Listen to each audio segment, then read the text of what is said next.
Happy Sunday. I hope today you get to take a little break for yourself. You get to do something that nourishes your heart and soul. That's my wish for you for today.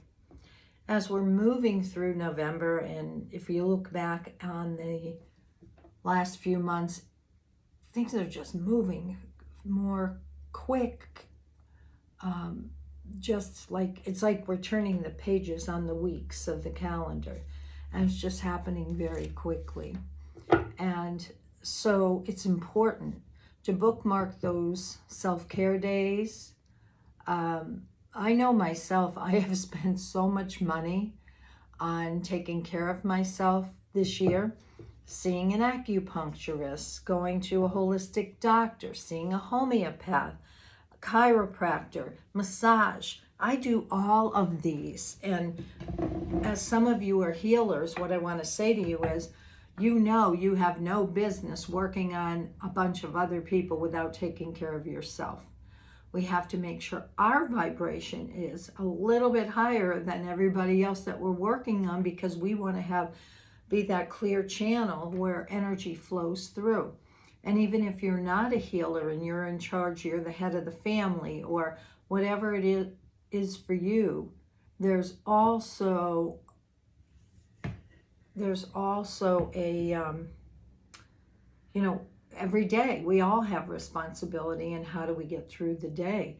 So let's make November a self-care month with a capital S.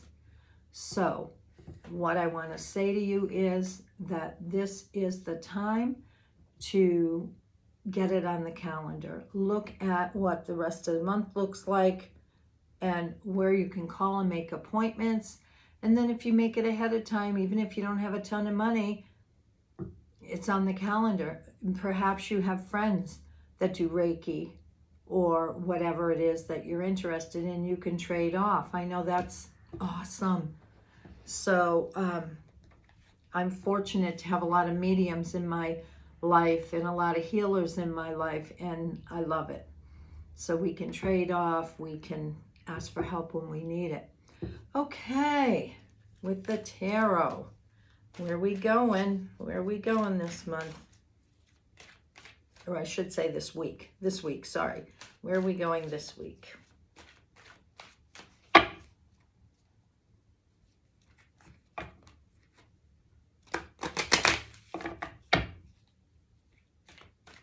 Not ready yet. One more time.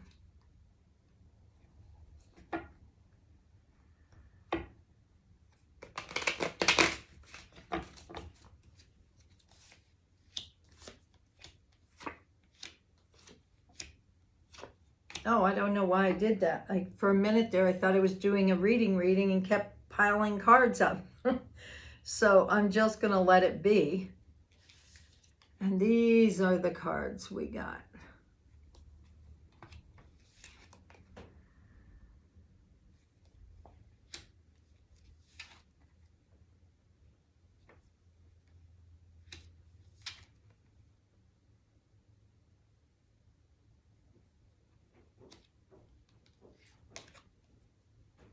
Okay, so the first thing I want to say is that this week feels like a little bit of a pause, like we're hitting a pause button, and that we're at a place where we can just be in this, and we've been at a crossroad a little bit, or Spirit is saying we need to be at a crossroad a little bit and pause. So that's the first thing I see for this week. Like, let's be clear about where we're going, what we want, and all of that. The next card really speaks to me about balance and allowing balance to come back in our lives. So this week, if you've been having a few busy weeks, you might want to cut back your schedule a little bit, allow yourself to have more conscious balance. So if all your energy is going to your job, maybe this is the week you want to take some time with your loved ones or in your environment to beautify it, whatever. And then your hopes, your dreams, your wishes, getting really clear on what that is that you want. And look for messages coming in about opportunities or money coming in. Could come through others, could come through your workplace, whatever it is. But be on the lookout for those opportunities and don't just poo-poo them. Allow them to come to you. And then the last card's about your truth, weighing out what is your truth. You know, everybody's truth is different. We can have similarities. We can feel like many of us do similar things, and yet we all have a different path we're going on. So this is a time when we're saying, yeah, truth. So be clear this week. Pause, get in balance, look at what juices you, what you love to do, and then go from there. Okay, we're going to Rebecca Campbell, the Rose Oracle. We're going to pull one for the second week of November. The Bud. Potential promise, it's all about to happen. Keep going. So for me, as I look at the bud, when I think of a bud, all possibilities exist within that rosebud, or within any bud, right? All possibilities. And it contains everything for us. And it's about, to me, it's about new beginnings. There we are. New beginnings, because it's in a state of being fresh and new, and we're getting ready to move with something new. I really hate that these pages are in light pink, because it's hard to read the pages.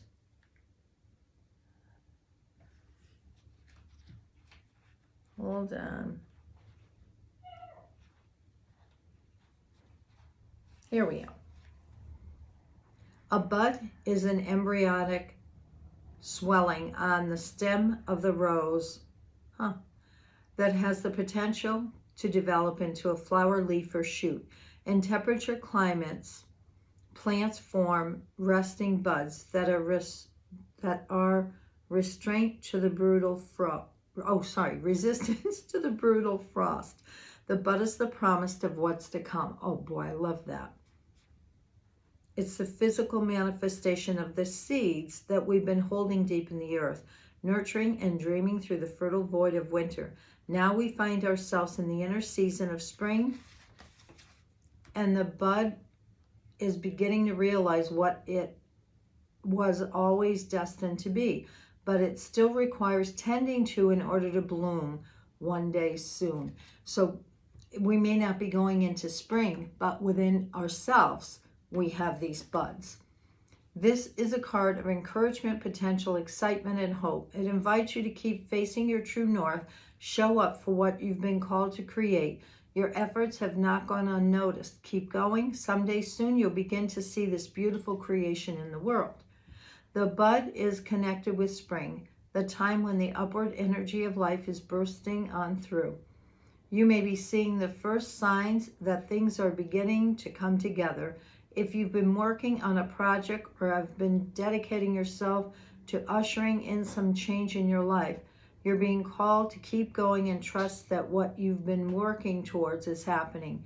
Keep tending your garden, and before long, the bud will begin to unfold and bloom. What are the new buds that are beckoning to bloom within you is the question. Pretty awesome. Star Temple Oracle. Okay, we're going to pull one from here.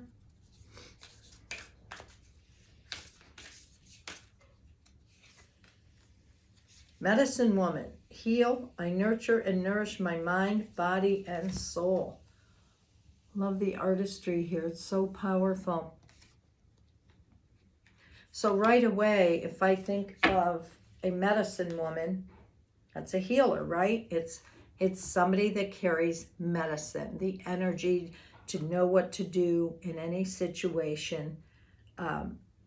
And she has studied the plants and the earth and nature and all of this. So it's a powerful card. Rest, retrieval, restore. You have the ability to heal yourself. She guides you to listen to the wisdom of your body to replenish yourself in a way that is most beneficial for you. The medicine woman encourages you to take responsibility for your health in a more holistic way. As a multidimensional being, you need to be proactive about maintaining your mental, emotional, spiritual, and physical well-being. Energetic and natural remedies promote optimal health. Embrace your shamanic and intuitive healing abilities. So there it is. I think sometimes we forget that we really can heal ourselves, and we're so used to running to a doctor, some of us, or running to somebody else outside of ourselves and expecting healing to come that way. And we have to go back to the old roots of knowing that we can if we sit still and know what we need to do. The Oracle of the Seven Energies with Colette Byron Reed.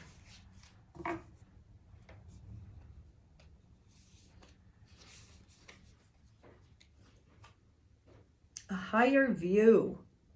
Beautiful card with a goddess riding some kind of a winged, it looks like a giant owl. Look at that. And I think it's just like it says, when you can remove yourself from something and you can take a higher view, you can get really clear on what's happening or what's not happening. And to me, that's what this is saying. It's like, okay, take a higher view, get into a place where you can see clearly. Because when we're in something, we feel stuck. We can't really see what's going on. We're too enmeshed in it. So this week, if something is perplexing you, step back a little and take a higher view. Because, you know, so many times it's not what we think it's about. We take everything personal.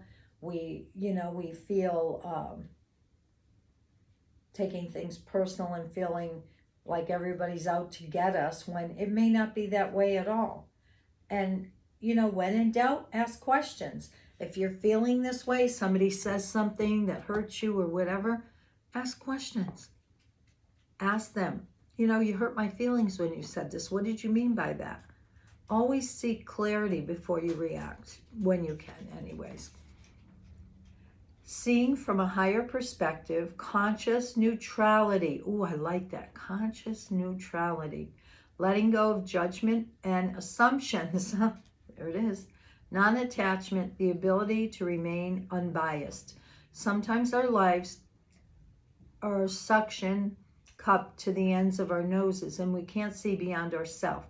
This happens to everyone once in a while. We fall into an automatic response to life and react from a learned conditioned place rather than one of awareness. Isn't that the truth? Being in reactivity keeps us repeating old patterns. Conversely, the avoidance of our triggers could keep us in our comfort zone, policing our attempts at new things. The way to be successful in your endeavor to connect with others is to step out of your sticky perceptions of the world. Imagine yourself sitting on the back of a bird 1,000 feet above your life.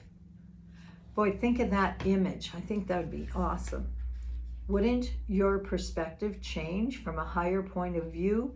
You can see for miles. You could let go of naming or blaming the obstacles in your way and instead easily discover a path to more beautiful and compelling vistas. More can become available to you in all aspects of your life when you are able to step back and get a little distance. You can wait before responding, be more graceful in your interactions, and see how everything is connected and every experience is a gift. The world is wide open for you today. All you have to do is move to higher ground, be mindful, and celebrate the spectacle of life's dance. Ooh, love that, love that, love that. Okay, and the last one for today, sounds like we're going to have a powerful week, is The Secret Language of Light by Denise Jarvie. What do you want to tell everybody for this week in November. Ooh, love this. Soul mating. Look at that. Gorgeous. Soul mating.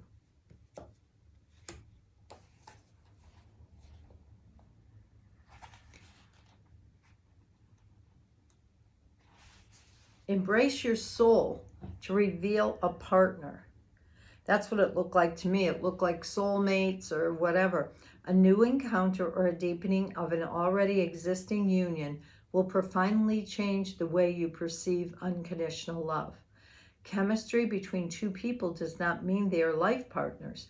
You have entered each other's life to awaken, expand, and open your heart so wide that they may never close again. It may last for a moment, a season, or a lifetime. Time is not necessarily to shift the cogs of your heart and feel the absolute ecstasy of you. A moment can open you to euphoria. The purpose of a soul relationship is to mirror your love and light, melt away any hard edges or walls you have built. Whatever is mirrored will intensify. Love and peace will feel bigger, but so will fear or pain. Boy, that's amazing, because I can attest to that moving in my life from where I was years ago and where I am now. This reveals any wounds that hold us away from love so we can heal them as we embrace more of the love we already recognize. Wow. I feel like I want to read this. Meditation. If you are single, hold this image and stand in front of a mirror. Look into your eyes. If this is confronting, you can close your eyes. Imagine breathing in green and breathing out gold. Continue to breathe in gold and breathe out green as you hold a steady, compassionate connection with your eyes or inner eye. Breathe love in, breathe love out. Allow yourself to be at complete ease, just like you will feel when your desired lover is in front of you. You are becoming a lover of life. I love that. Learning to make love in every moment. Feel a deep and profound connection to yourself. You can now open your heart to a deep, profound connection with another. You will recognize it when it arrives, and it will be effortless and delightful. Hold your outer or inner gaze for at least 30 seconds. Breathe gold and green and feel love flow throughout your whole body. Be present right here and now. Open your eyes to the love that is all around you. Become love, and so it shall be. Become love. And I'm going to show you the image again so you can hold that with this beautiful heart. Love it. If you have a partner, both you and your partner sit or lie down comfortably. You can be in the same room or elsewhere. This meditation will move you both beyond space and time into the beauty of love, so it is not necessary to be in the same place. Breathe in and receive the love of the universe. Breathe out and send your love to your partner. Breathe in and receive the breath from your partner. And breathe out love to them. For the rest of this meditation, imagine each breath in opens your heart to further receive the love and breath of the universe, as well as love and breath from your partner. As you breathe out, you send love to the earth, the universe, and your partner. Your heart grows larger and larger. Be filled with the universal force and allow yourself to feel completely full of love. See you and your partner free to align with the secret desires of your souls. Wow. Powerful week. So remember what I said. Pause, get clear, find balance, get in touch with your passions, your joys, watch for opportunities and messages coming that align with your truth. Remember the bud holding all possibilities that are getting ready to open, knowing you can heal yourself or ask for help from a modern day medicine woman or man, and take the higher view, and it's all about love. Enjoy this up and coming powerful week.